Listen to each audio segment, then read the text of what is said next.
Hello दोस्तों। तो आशा करते होंगे आप सभी लोग बढ़िया होंगे और पढ़ाई भी कर रहे होंगे। तो चलिए आज की क्लास हम स्टार्ट करते हैं, जो 30 सितंबर की क्लास है।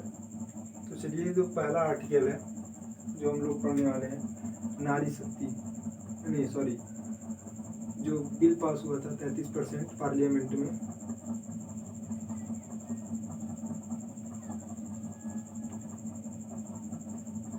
33% को द्रौपदी मुर्मू जी ने पास कर दिया है, जिसका थीम है जो नारी शक्ति वंदन।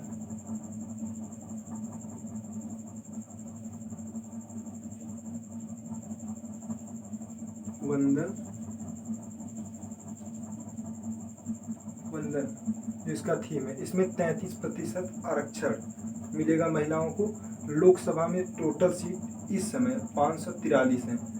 जो इस समय टोटल सीट लोकसभा में 543 हैं। ये भी पूछ सकता है आपसे, आप लोगों को, मतलब total seat, current affair seat 543 और आरक्षण कितना हुआ है? 183, नहीं सॉरी, 181 सीट आरक्षण हुआ महिलाओं के लिए, 181। और द्रौपदी मुर्मू जी साइन कर दी हैं इस बिल को।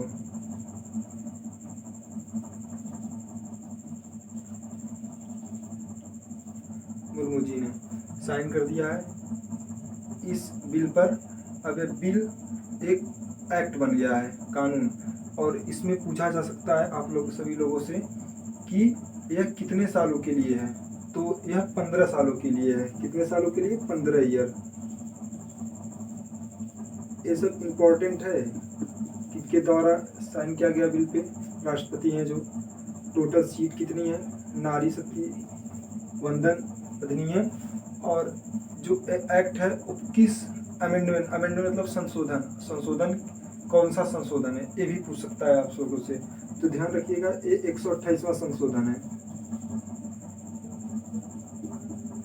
अमेंडमेंट अंग्रेजी में कहते हैं इसको अमेंडमेंट।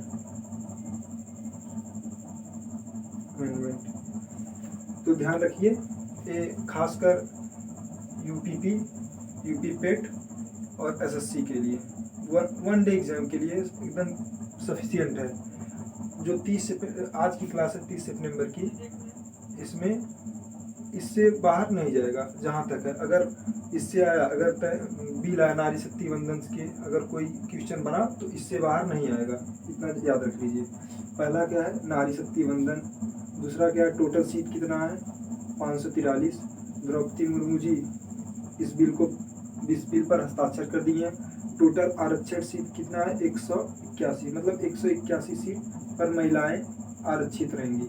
इस पर कोई भी अन्य सीट, मतलब अन्य नहीं आएगा।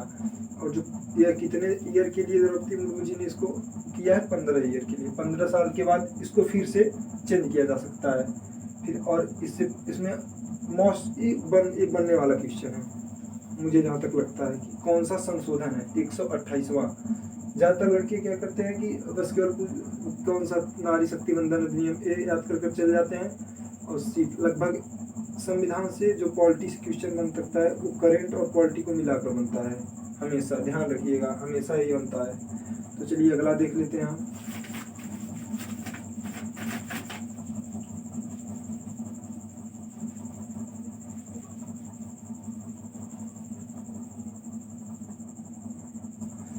तो अगला है हमारा, जो अगला आर्टिकल है वो है एशियन गेम से, एशियन गेम 2023।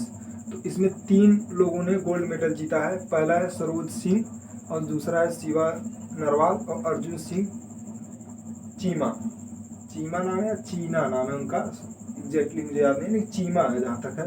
सरोज सिंह पहला है, सरोज सिंह पहले है। जो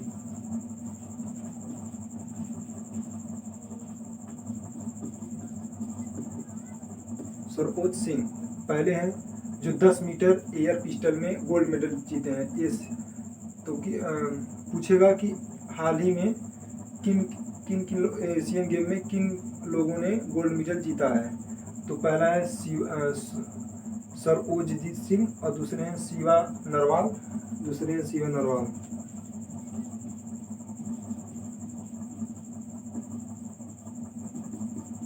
दूसरे, और तीसरे कौन है? तीसरे आप सबको पता है कि अर्जुन सिंह चीमा।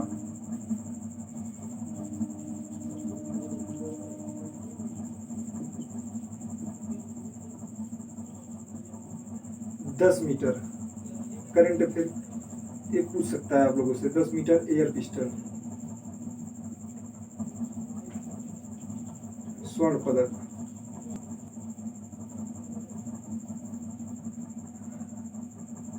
दो 2023 एशियन गेम।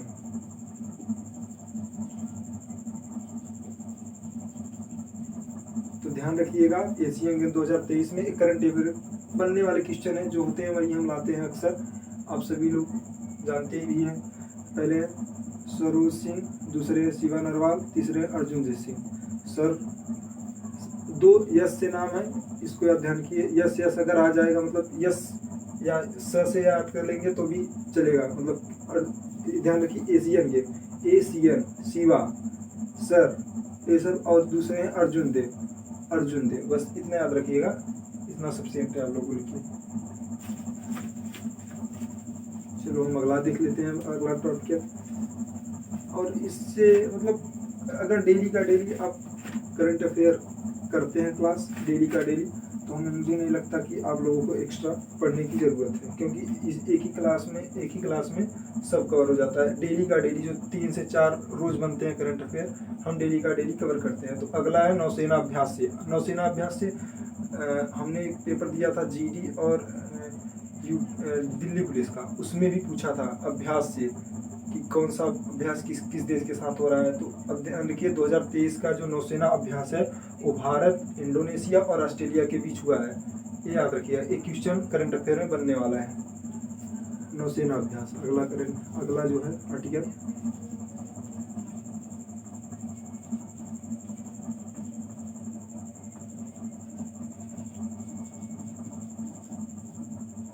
नौसेना अभ्यास किन किन देशों के बीच, तो आप जानते हैं किन किन देशों के बीच, इंडिया, इंडोनेशिया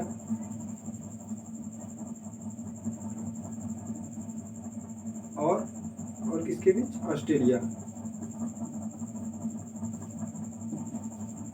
के बीच।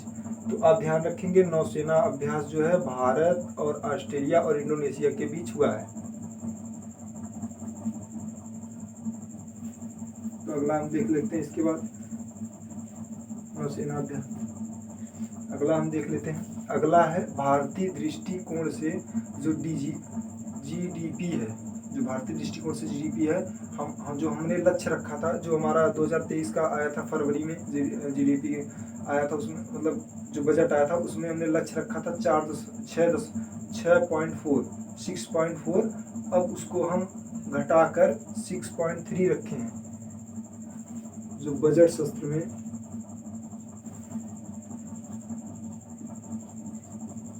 हिंदी मीडियम वाले भी बच्चे हैं, तो बजट शास्त्र में जो हमने रखा था लक्ष्य वो 6.4 था, और प्रेजेंट टाइम में कितना हो गया है, इसको घटाकर 6.3। ये मोस्ट इम्पोर्टेंट क्वेश्चन है, यहाँ से क्वेश्चन बनते हैं,